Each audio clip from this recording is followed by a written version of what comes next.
जीवन की सबसे बड़ी पहेलियों में से एक, आखिर जीव अपनी प्रजाति को आगे बढ़ाने के लिए इतनी ऊर्जा क्यों खर्च करते हैं।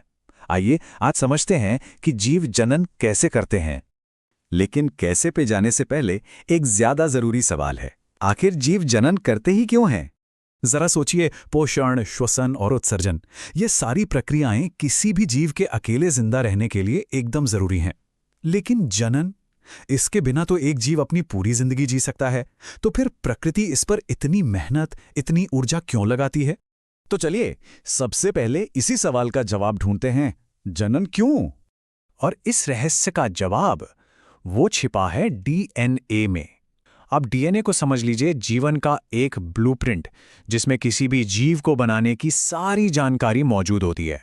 तो असल में जनन का सबसे बुनियादी काम इसी ब्लूप्रिंट की एक कॉपी तैयार करना है, क्योंकि अगर किसी प्रजाति को खत्म होने से बचना है तो इस जानकारी को अगली पीढ़ी तक पहुंचाना ही एकमात्र तरीका है। तो चलिए ये कॉपी बनाने के सबसे सीधे, सबसे सरल तरीके से शुरू करते हैं, अलैंगिक जनन। अलैंगिक जनन को आप जीवन की एक फोटोकॉपी मशीन की तरह सोच सकते हैं।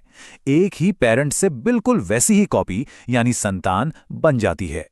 इसका एक बहुत आम उदाहरण है अमीबा में होने वाला विखंडन। यहां एक कोशिका बस खुद को खींचकर दो बराबर हिस्सों में बंट जाती है और हो गए दो नए जीव तैयार। एक और मजेदार तरीका है मुकुलन। हाइड्रा में क्या होता है, शरीर पर एक छोटा सा उभार, जिसे बड कहते हैं, वो धीरे धीरे बड़ा होता है और एक नए जीव के रूप में अलग हो जाता है। और फिर आता है पुनर्जनन। ये तो वाकई कमाल है। प्लेनेरिया जैसे कुछ जीवों को अगर आप टुकड़ों में काट भी दें तो हर एक टुकड़ा एक पूरा का पूरा नया जीव बन सकता है ना कमाल की बात।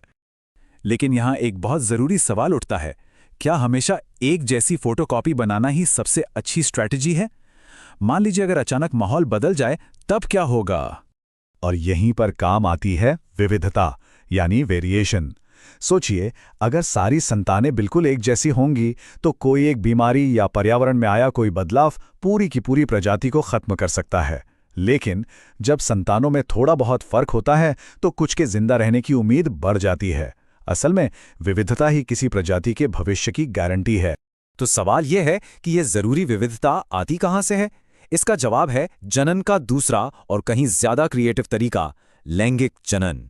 लैंगिक जनन में दो अलग अलग पेरेंट्स अपने डीएनए को मिलाते हैं, जिससे एक बिल्कुल नई और अनोखी संतान पैदा होती है। ये फोटोकॉपी बनाने जैसा नहीं है, ये तो हर बार कुछ नया बनाने जैसा है। लेकिन इससे एक और दिलचस्प पहेली सामने आती है। अगर हर पीढ़ी में दो पेरेंट्स से डीएनए जुड़ता है तो फिर डीएनए की मात्रा डबल क्यों नहीं हो जाती? ऐसे तो सब गड़बड़ हो जाएगा, है ना? प्रकृति का समाधान यहाँ पर बहुत ही स्मार्ट है। पेरेंट्स अपना पूरा का पूरा डीएनए देने के बजाय युग्मक बनाते हैं, जिन्हें हम स्पर्म और एग कहते हैं। इनमें डीएनए की सिर्फ आधी जानकारी होती है। तो जब ये दो आधी किताबें मिलती हैं तो संतान के लिए एक पूरी और सही किताब बन जाती है। चलिए इसी चीज को पौधों में देखते हैं। एक फूल सिर्फ सुंदर नहीं होता, असल में वो पौधे का रिप्रोडक्शन का सेंटर होता है। ये पूरी प्रक्रिया 3 आसान स्टेप्स में होती है। पहला, परागण। इसे एक तरह की डाक सेवा समझिए, जो नर युग्मक को मादा युग्मक तक पहुंचाती है। दूसरा, निषेचन। ये वो पल है जब ये दोनों मिलते हैं। और आखिर में बीज का बनना। ये एक सुरक्षित पैकेज की तरह है जिसमें एक नन्हा पौधा छिपा होता है। चलिए अब सबसे कॉम्प्लेक्स और हम सबसे जुड़े उदाहरण पर चलते हैं, मानव प्रजनन। इंसानों में ये कहानी शुरू होती है यौवनारंभ यानी प्यूबर्टी से। ये जीवन का वो दौर है जब शरीर रिप्रोडक्शन के लिए तैयार होना शुरू करता है और इस दौरान कई बड़े शारीरिक और भावनात्मक बदलाव आते हैं। यहाँ हम नर और मादा जनन तंत्र देख सकते हैं। नर तंत्र का काम है शुक्राणु बनाना और मादा तंत्र का काम है अंडाणु यानी एग बनाना। और जब एक शुक्राणु और एक अंडाणु फैलोपियन ट्यूब में मिलते हैं तो निषेचन होता है। यहीं से एक नए इंसान के जीवन का सफर शुरू होता है।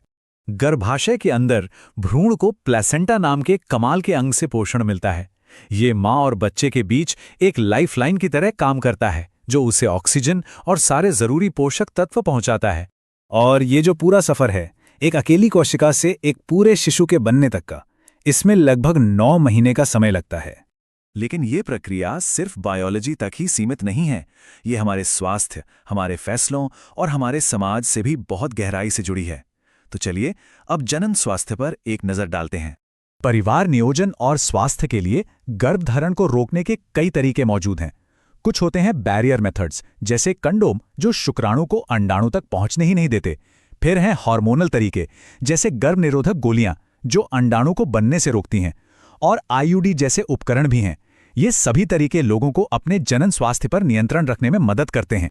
और ये सब हमें एक बहुत बड़े सवाल पर लाकर छोड़ता है। अक्सर ये बात होती है कि बेहतर जीवन स्तर के लिए जनसंख्या को कंट्रोल करना जरूरी है, लेकिन क्या असली चुनौती सिर्फ आबादी का आकार है, या फिर हमारे समाज में संसाधनों का जो असमान बंटवारा है वो है? ये एक ऐसा सवाल है जिस पर हम सभी को सोचना चाहिए।